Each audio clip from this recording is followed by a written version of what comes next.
हातकणंगले तालुक्यातील एका लॉजिंगमध्ये सुरू असलेल्या वेश्या व्यवसायाचा मोठा पर्दाफाश हातकणंगले पोलिसांनी केला आहे.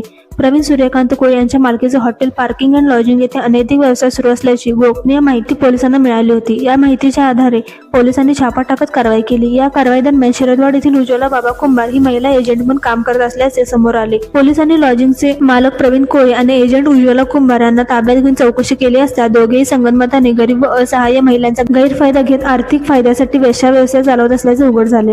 महिलांना पैशाचे आमिष दाखवून ताब्यात ठेवले जात होते. लॉजिंगमध्ये येणाऱ्या प्रत्येक ग्राहकाकडून 1500 रुपये घेतले जात असून त्यापैकी फक्त 700 रुपये महिलेला दिले जात असल्याचे तपासात निष्पन्न झाले आहे.